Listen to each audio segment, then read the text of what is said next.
For this edition of OKC Central, I'm Dave Morris. Century Martial Arts Chief Executive Officer Michael Dillard, no stranger to taking risks.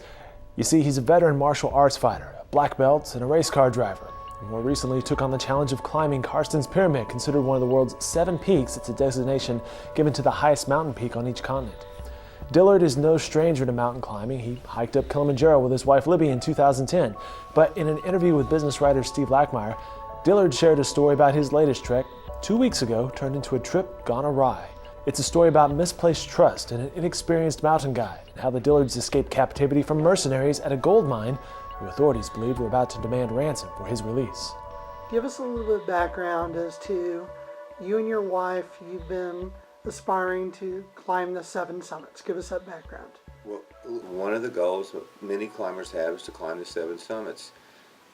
The 7 summits is it's a funny thing because there's more than one list of 7 summits. Some people climb a peak in Australia that you can drive a car up to. It's only 7,000 feet, and say, I've done the summit on that continent. It's truly not the highest mountain on that continental mass. The continental mass is called Oceania. The highest is Carstensz Pyramid Mountain in Indonesia. It's also the most remote and hardest, vastly harder to get to than any of the other 7 summits. Some people climb Everest, some climb K2. I mean, there's more than one list, but they call it the 7 summits. Anyway, that's her goal in life. My goals, I'm not as hung up on 7 of them, but I want to accompany her when I can. This was a trip that a guide told us about, John Dillard.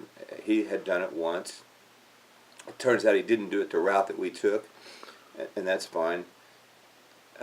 He said it's more of an adventure because it's so much time through the jungle, across the savannas, crossing rivers, etc. And it was all of that. It surely was.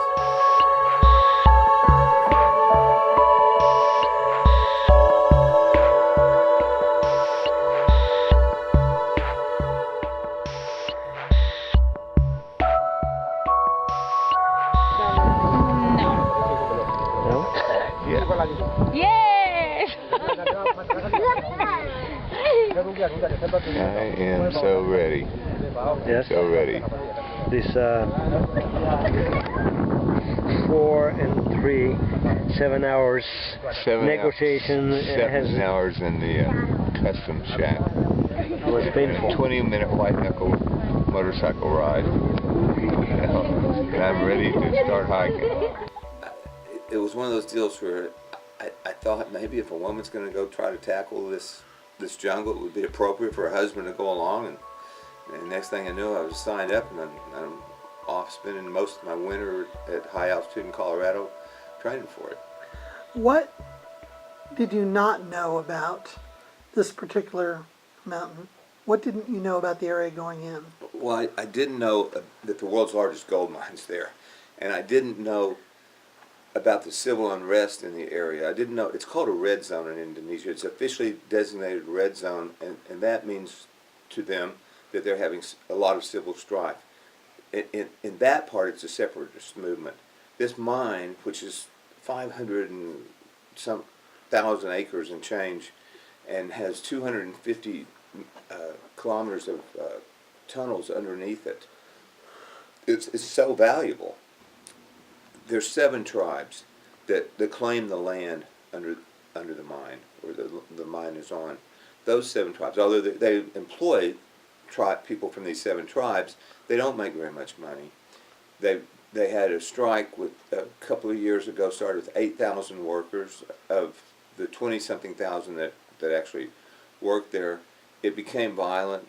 The mine hired paramilitary forces to come in. They pay them directly. That's in their SEC filings. They pay them $14 million a year to provide security of the mine. It's a little bit like the Blackwater scandal in Iraq, Afghanistan. These guys don't really answer to anybody very directly. It's the Wild West. And anyway, despite all that, you've got all this mine machinery going on back and forth. A lot of traffic. There's blasting going on day and night. The mine does operate 24/7. So tell us about the trek that caused you to stop and try to cross the line? Tell us about the bridges, about the terrain, about the sickness. The bridges were, I mean, surely the bridges are better than I thought. I thought we were going to be wading through more rivers. We did have to wade through some, but the local tribes had built a few bridges. Some of them are just a log that you walk across. Some of them are a few sticks bundled together. But we made it through those, and we followed one river for the first few days, although the trail crossed it several times. That's all fun, and once you get past the fact that you're going to be hiking 8 to 11 hours a day, and you're not just going up or across, you're going up and down, and up and down, up and down. It's extremely fatiguing, but I trained for that. That wasn't a problem. The campgrounds were not very sanitary. The water wasn't really drinkable. We probably should have started using the pills, iodine pills, sooner. Everybody got sick. The rain, I knew it was going to rain a lot. I didn't know it was going to rain 2 or 3 inches a day and all night long. But that was what I signed up for. I didn't have a problem with that. But by the time we got to what's called New Zealand Pass, which is 754 feet, pretty high pass, higher than any mountain in Colorado, we started to have trouble. Libby had a big problem because some of the porters that we'd hired had their families tag along. They had some kids, ages, I don't know, 7 to 11, 7 to 12. I couldn't tell you their ages. They're tagging along because their dads are doing this. They don't go to school. They're all barefoot. Some of the wives are coming along. And we had argued with Jean Pavillard that this was inappropriate because of the dangers of crossing the rivers and the hardships and stuff like that. And he just basically said it's not my decision. The porters demand it. And that we went with that for a few days. That was okay. But when we got to New Zealand Pass, she drew the line. How are you? Oopsie. Are you okay? Are you gonna make it? I'm a million miles from anywhere. You're gonna make it? You better die trying. Okay. What did you promise, Mikey? I wouldn't die trying.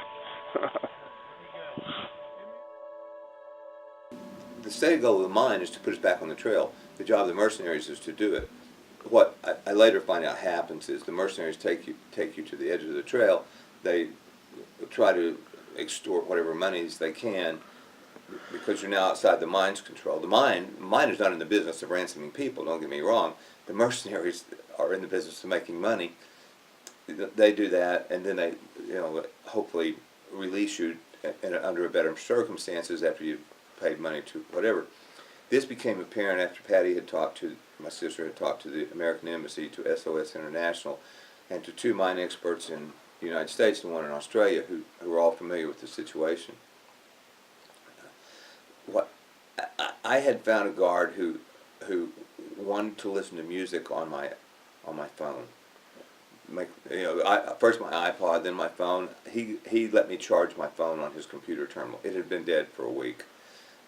When it became charged, Libby was able to get one of the guards to sneak us up to a point at the top of their tram where you actually could get cell phone reception.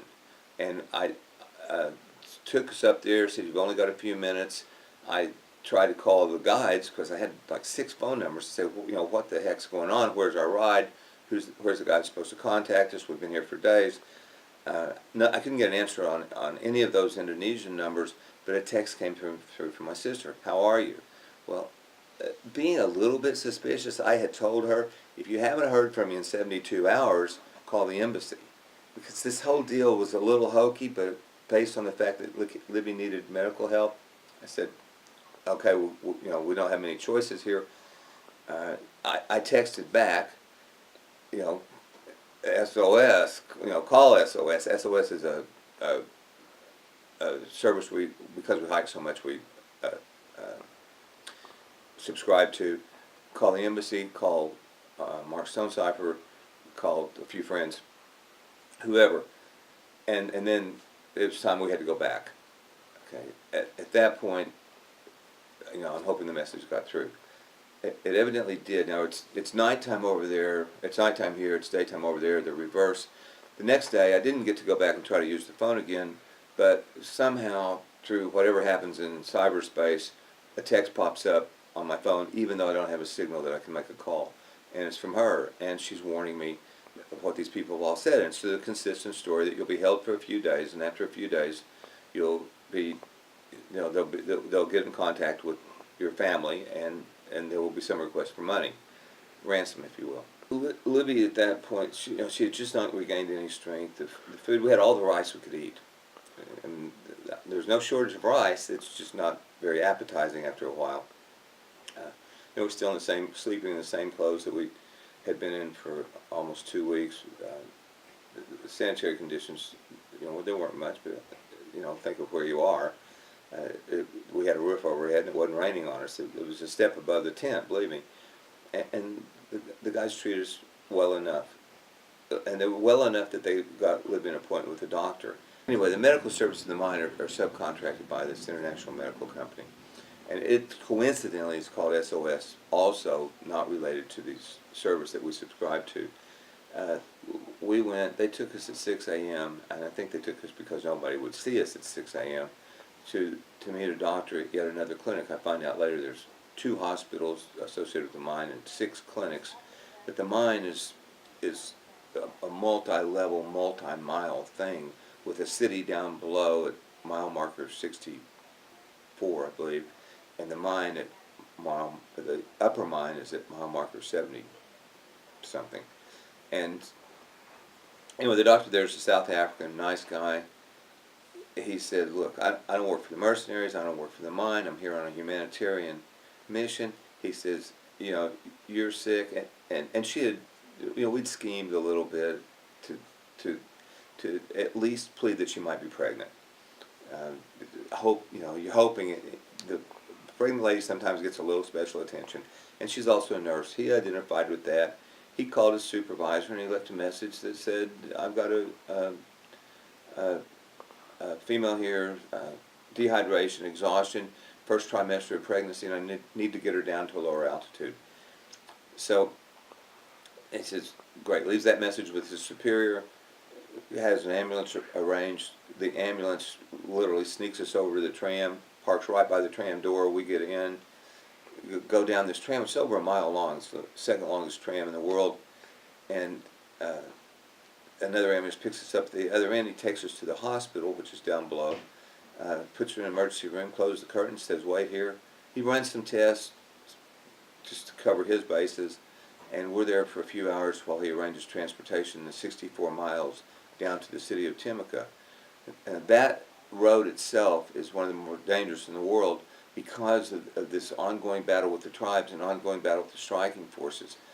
We head down that.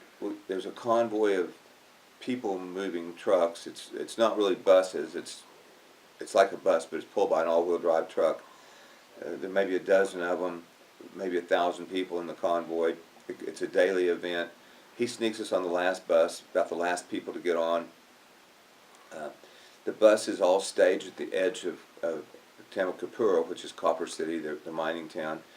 There they pull in gun trucks amongst and behind the buses, and in a convoy they move down every day. They've had people killed on this road as recently as February, and remember we were there in March. The mercenaries didn't know we were on the bus. We were out of the mine's reach and the mercenaries' reach before they probably knew we were gone. We got to Timika. I had a few dollars worth of the local currency in my pocket, got a cab, got to a hotel. With the credit card number, I was able to get a room, and eventually to an airport, and a flight to Bali. Emotionally, how are you and your wife doing in the aftermath of all this? I think it was a bonding experience, really. I think she is being tested today, unfortunately, for malaria. I don't think she has malaria, but she's got some symptoms. She's probably more emotional, but she was sicker than I was. She's still recovering. But it was a bonding experience. It was a good deal. You know, you'd be surprised what we didn't know about each other until we spent 24 hours a day in a cell together. I was surprised. I said, you didn't know this, and no, I didn't, and that, and taking care of each other. That was a good thing. All right. All right. Will you go back there? I will go back there. She will go back there. But the problem is, when we started out, we had hoped that we would be able to hike in and get a helicopter out. The helicopter just didn't happen. It's a real iffy thing on that mountain. And it's partially because the mountain's so shrouded in clouds all the time, partially because it's so remote, and partially because of the mine. You know, they have so many restrictions. It's just a big deal there. When there's a regular helicopter service in and out, I will go. I was 2 hours from the summit. I could have done that in 2 hours easy, and 2 hours back down after 8 days. You know, but I'm left with, you know, do you take your wife to the hospital, or do you ask her to wait 2 hours? Well, I'd already asked her to wait 1 day, so that isn't going to happen. But to anybody that wants to climb the 7 peaks, and the legitimate 7 peaks, including Carstensz Pyramid, the trek is part of the deal. The mountain's not hard to climb. It is technical. It's more technical than Everest. It's known to be more technical. But still, it's only a couple of hours of ropes and hand over feet climbing. You know, maybe if the weather's bad, a little bit longer. The trek is what climbers talk about when we're all sitting around having a beer or coffee, is the trek. Well, I've done the trek part. The summit part I need to go back to, and she will too. You know, I would warn anybody that the mine is really an unsafe place, and they're right to say climbers don't come here for refuge. There's too much machinery, too much blasting. It's inhospitable, and you know, we're passing signs that say no trespassing. But I went with the idea that this was all prearranged by the guide, and I was in a position where I needed to believe it. You can read more coverage from Steve Lackmeyer every day in the Oklahoman at newsok.com/Steve Lackmeyer and on his blog at okccentral.com.